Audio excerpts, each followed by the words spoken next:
This week on the Great Cheese Hunt, we're crossing the Pacific and heading to Tokyo. We're trading savory for sweet and digging into one of the gooeyest molten cheese tarts around. Oh my god, I just can't stop eating it. From New York to Tokyo, cities all over the world have great cheese dishes. We're on a mission to try them all.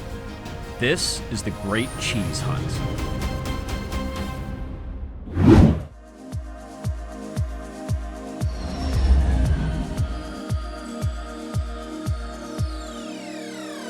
Many don't think of Japan as being a cheese hotspot, but Pablo's cheese tarts are making waves across the Pacific.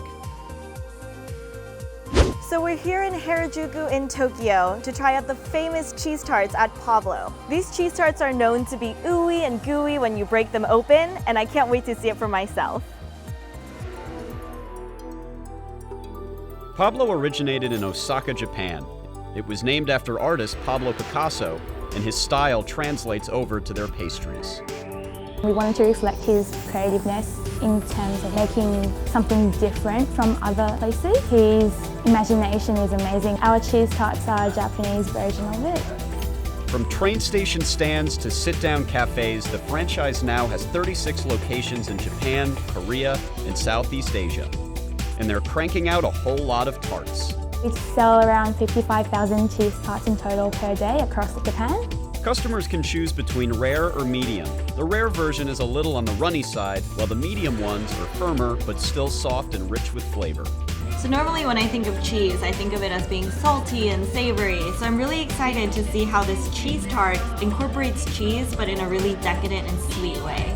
Coming up next, we see how the signature tarts are made, and later, we finally break one open. Y'all, I don't think I've ever been this excited to try a cheese tart.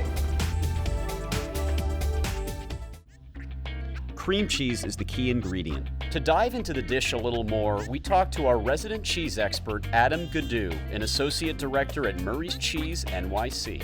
So cream cheese is its own thing. Essentially, you're taking heavy cream, usually sometimes a little bit of milk, and what they call a mesophilic culture, which responds well to cooler temperatures. And you're essentially just letting the cultures do their own coagulation, making it more, think like yogurt. And you essentially just put that in some cheesecloth and let some moisture drip out, and then you just whip the hell out of it, and you get sort of kind of a thicker paste to it. That high moisture content and that kind of spreadability, kind of perfect for that sweeter dessert kind of thing. The tarts come in a wide variety of flavors and sizes. We're digging into the matcha and their traditional one, topped with an apricot spread. The tarts are made from imported Australian cream cheese that's whipped with their trademark mix. They're carefully spread into their flaky crust and popped into the oven. The trick is the very precise temperature they set the oven to. It's so key to the recipe that they're keeping it under wraps. We've been adjusting and experimenting for a long time. Like, we can't say anything about the temperature and the time for baking it. The tarts get stamped, based with their sweet, tangy apricot spread, boxed and ready to eat. So Japan is known for their highly innovative and very technical sweet treats. Let's dig in. Almost a pillowy cloud kind of texture. Oh my god, you guys, this is so good. The cream cheese makes it really fluffy, and the matcha is really subtle. It kind of cuts through that creaminess and richness, almost kind of like a pillowy, cloudy green tea Kit Kat, if anyone's tried that before. This cheese tart is totally different from the matcha one.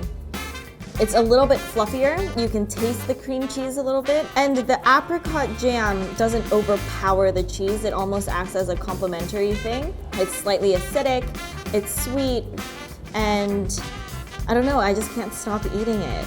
Compared to like your New York style cheesecake, this is fluffier and meltier and less sweet. It's more of like letting the cream cheese speak for itself. Wow.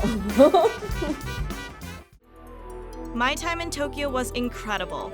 The city is filled with rich culture, tradition, and innovative twists at every corner.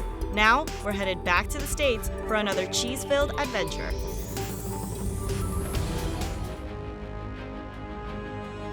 Next on the Great Cheese Hunt, we head up to Napa Valley and sink our teeth into a burger dressed in a skirt of melty cheese.